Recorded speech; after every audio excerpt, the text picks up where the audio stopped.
Well, we're here next to the okra, and I wanted to talk a little bit about okra. Of course, okra is a warm weather plant, and as cool as we've been for as long as we have, the blooms and stuff on the okra are pretty much giving it up, and most of this is just left, I believe, for seed. And of course, that's an easy thing to do with okra. The thing is, you got to keep in mind that as soon as you get it to where you can get the seeds and get them out of there, then okra, just like everything else, you need to get it up and get it gone. Want to talk a little bit about okra this year.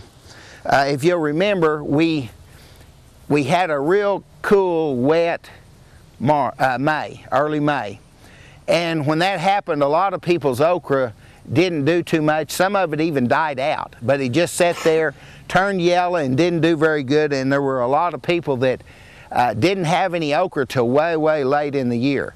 I know I went to the farmers markets quite a bit, and boy, the okra was just at a real premium for a lot of the year. A lot of people have gone to growing okra in transplants just like they do the tomatoes. It's awfully easy to get to come up, and whenever you can warm the soil up, put it in a transplant pot, and get the okra to be 4 to 6 weeks old, and then plant it, it will grow in a little bit cooler soil where it won't germinate in a cool soil. I don't know if I'm making myself clear there, but you can manage to stick that okra in the ground with a 6-week-old transplant the 3rd week in May, whereas if you were to have planted it the 1st week in May, it would be about then before it came up. So a lot of people are getting a good month head start on okra by doing that. Another thing that doing your own transplants will do, and that's keep you from planting it too close together. Okra needs to be about 4 to 6 inches apart, and of course in Cherokee County our garden space is at a premium, and so everybody managed to get as many plants in an area as they possibly can. And whenever that happens, why you don't really get the root production, and you don't get the branching and the overall production as you would if it is planted at a proper space. Another thing that you want to keep in mind with okra is that there are a lot of varieties now that don't get all that tall. For years and years, Clemson Spineless was the only thing that anybody grew, and it got awfully tall, and they liked it because it wasn't quite as spiny as some of the rest of it. But now there are a number of different varieties. They look different, grow different, and the big thing is they're not quite as tall, so when you get to later in the summer, why you can still get out there and pick them without too much trouble.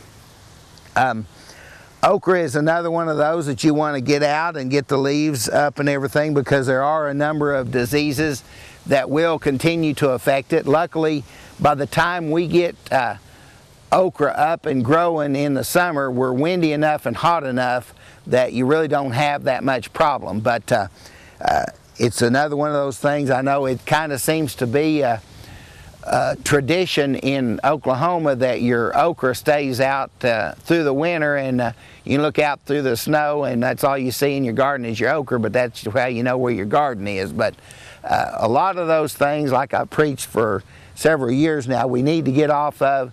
Need to get it to where our garden is either tilled every time that we can till it throughout the winter. In other words, we get a rain, we get a cold spell, it dries up enough, you go out there and till your garden. That way you're stirring it around, you're getting a lot of those organisms that would affect your plants later, you're getting them up to the top where the cold weather can freeze them. Either that, or you plant a cover crop so that you'll have something growing there and working within all the roots and things like that. You end up dissipating some of those pesticides that would bother them later on. So one way or the other, about the worst thing that you can do is not take your garden out in the fall, not winterize it, and just leave all the things and then just plant into whatever happens next spring. That's about all that we've got on the subject, and I think this is probably the last show for the season. So until next spring, why happy gardening. And once again, we've told several times, but if you have ideas for shows, call the office, get hold of them at INTV. We'd be glad to work with someone. We've showed a lot of things, a lot of different topics. We're going back to some of them, but if there's some topic that we haven't covered that you'd really like to see a show on, give us a call, give them a call, and we'll try to take a look at it. Once again, I'm Roger Williams with the OSU Extension Service. Have a happy holiday season.